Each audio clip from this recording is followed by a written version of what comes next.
I'm a native Charlottean. I've had the pleasure of living in Charlotte most of my life.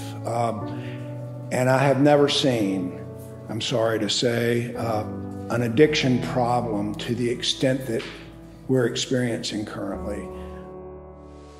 I think that most addicts and alcoholics have that sense of hopelessness, that life is not worth living. It's that awfulizing kind of thing, that there's simply no hope for me at times.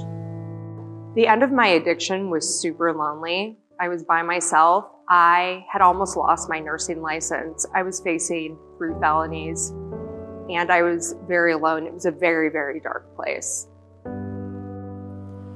Now, I must admit that I came here thinking that there was something on the intermediate path, that I could control my drinking, and there was a moderate way. But I quickly became disabused of that notion. It's an all or nothing proposition when someone such as myself has gotten to the extent where I really didn't know when I picked up a drink whether it would be 1, 10, or how many. It's hard for the support system to acknowledge powerlessness as it is for the addict to do that. And I think by the time Martin said this to us, that lesson was finally sinking in for me. And I remember saying to him, well, what are you going to do about it? And he said, well, I'm going to get treatment.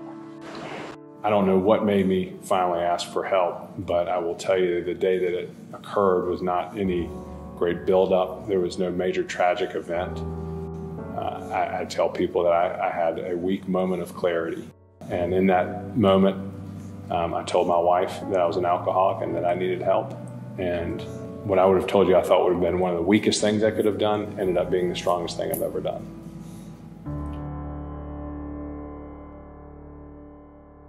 I think the thing that I would want people to know is that we get it. And we get it because there's not one person on our staff who has not been touched by the disease of addiction. And no matter what their education level is, no matter what their licensure is, we are able to join with people because we ourselves have been there. I've been referring to the Dilworth Center for a long time. I believe that with my 30 years of experience working in the field of addiction, that I have a pretty good handle on what's considered good quality treatment. And I see the Dilworth Center as being the gold standard for treatment in Charlotte. Several years ago, after going through this program and spending a good bit of time in the recovery community in Charlotte, I became very aware of how integral the Dilworth Center is to this community. I tell you that just to say that this is more than just a nice thing to do. This is, to me, kind of a duty that I have. It's a calling, and those of us who are willing to put time and effort into supporting the Dilworth Center and its mission going forward can help to also benefit those in need. And so raising awareness, raising dollars, being able to engage folks.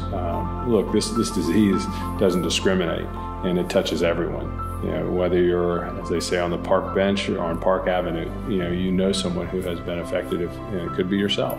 The Dilworth Center is here and should be here and is here to serve everyone.